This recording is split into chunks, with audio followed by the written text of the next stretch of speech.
Selamat pagi yang terhormat Bapak Raharjo, SPD MSI, dan teman-teman yang saya sayangi. Halo semuanya, perkenalkan nama saya Angelika Devalia Putri dari kelas PPKN B Fakultas Ilmu Sosial dengan nomor NIM 140 162 1080. Di sini saya akan memaparkan presentasi tentang konsep negara demokrasi. Yuk kita simak.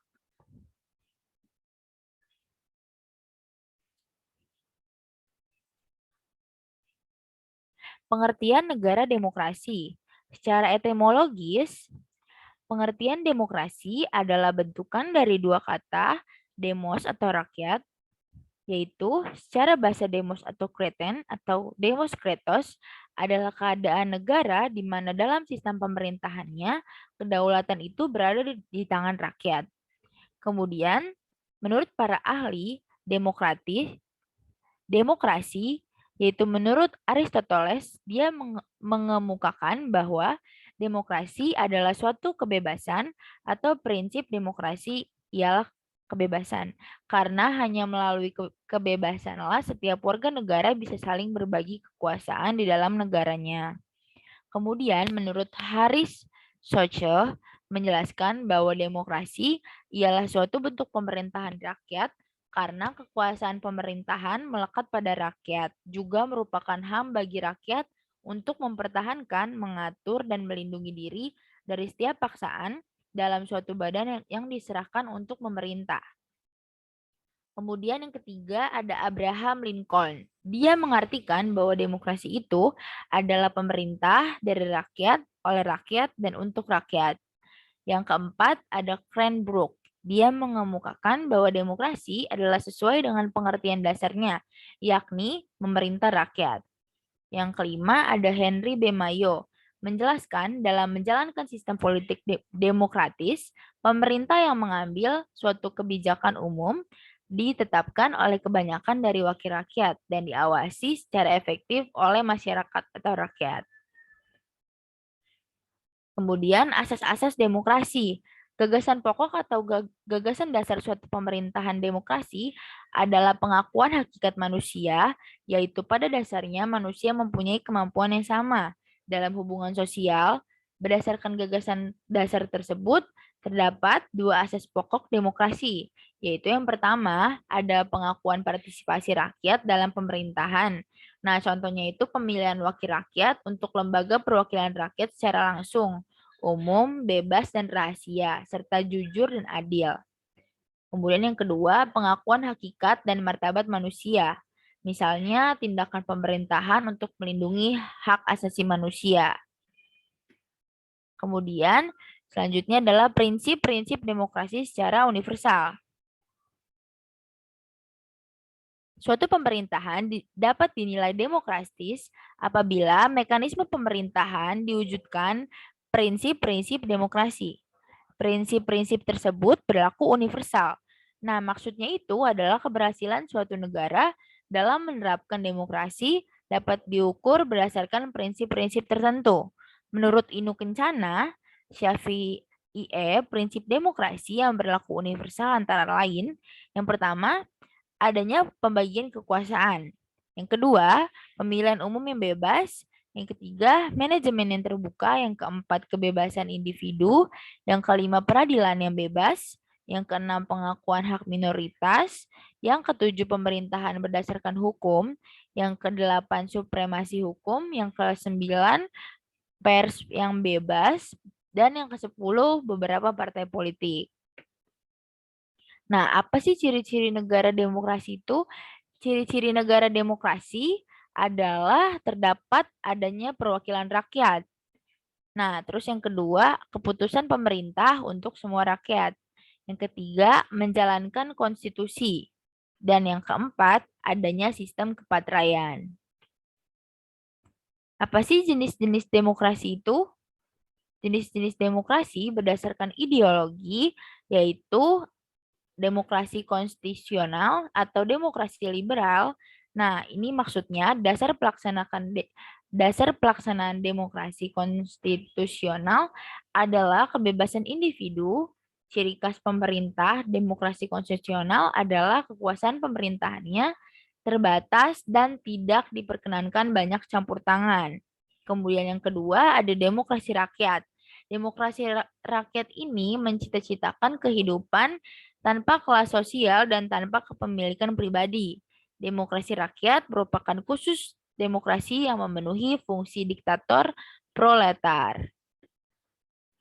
Kemudian yang kedua itu berdasarkan cara penyaluran kehendak rakyat. Nah, yaitu yang pertama ada demokrasi langsung. Demokrasi langsung ini adalah demokrasi yang secara langsung rakyat mengemukakan kehendaknya dalam rapat yang dihadiri oleh seluruh rakyat. Demokrasi ini dapat dijalankan apabila negara berpenduduk sedikit dan berwilayah kecil. Kemudian yang kedua ada demokrasi perwakilan atau demokrasi representatif. Nah, di masa sekarang bentuk demokrasi ini kan yang dipilih adalah demokrasi perwakilan. Hal ini disebabkan jumlah penduduk terus bertambah dan wilayahnya luas sehingga tidak mungkin dapat menerapkan sistem demokrasi secara langsung. Kemudian yang ketiga ada demokrasi perwakilan sistem referendum. Nah, demokrasi ini yaitu merupakan suatu gabungan antara demokrasi langsung dan demokrasi perwakilan. Nah, rakyat memilih wakil mereka untuk duduk dalam lembaga perwakilan. Tetapi lembaga perwakilan tersebut dikontrol oleh pengaruh rakyat dengan sistem referendum dan inisiatif rakyat.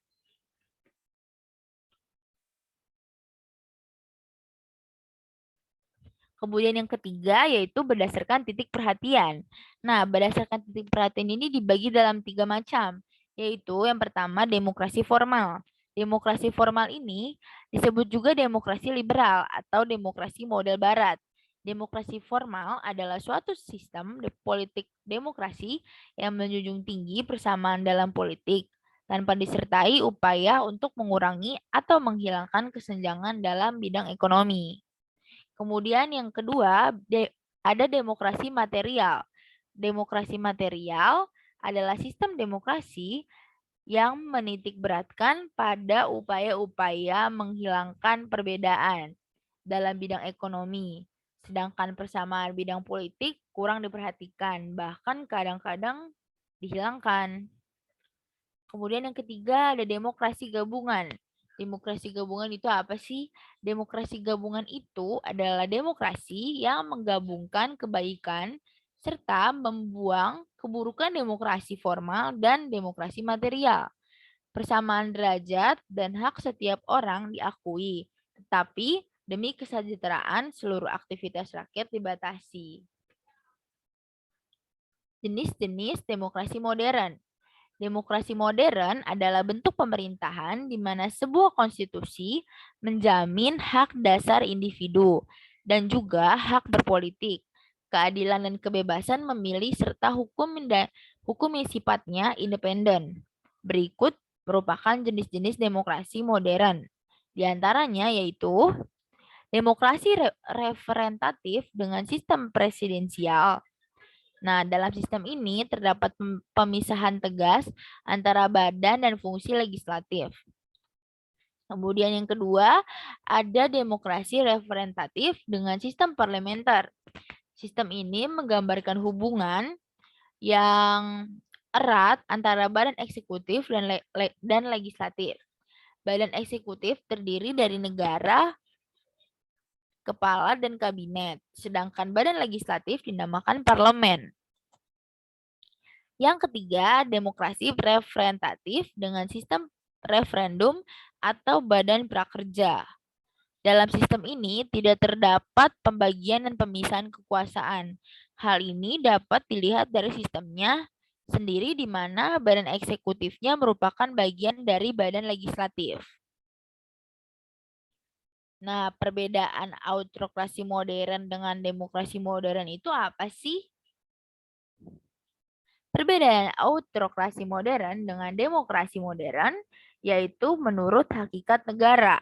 Kalau autokrasi modern itu negaranya mempunyai merupakan organisme satu kesatuan yang mempunyai kepentingan dan kehidupan premier sendiri, serta mengalahkan kepentingan rakyat. Nah, kalau demokrasi modern, negara kesatuan individu, yaitu negara sekunder dan individu primer. Kalau dilihat dari tujuan negaranya, autokrasi modern itu bertujuan menghimpun kekuasaan sebesar-besarnya pada negara. Sedangkan demokrasi modern bertujuan untuk mengusahakan serta menyelenggarakan kebahagiaan serta kesejahteraan rakyat. Kemudian dilihat dari pengangkatan atau pemilihan anggota Badan Perwakilan. Kalau autokrasi modern, rekrutmen calon dikuasai sepenuhnya oleh DP atau VCs. Rakyat tidak memiliki pilihan dan tidak berperan penting. Kalau demokrasi modern, rakyat berperan penting untuk menentukan secara langsung siapakah yang duduk sebagai anggota Dewan Perwakilan. Nah, kalau dilihat dari sifat susunan atau badan perwakilannya, autokrasi modern yaitu sesuai negara sebagai organisme korporatif yang mana anggota parlemen wakil dari kesatuan sosial bukan rakyat. Sedangkan demokrasi modern automistis di mana badan perwakilan rakyat benar-benar wakil dari rakyat pemilih. Yang terakhir, dilihat dari sifat kekuasaan dari badan perwakilan.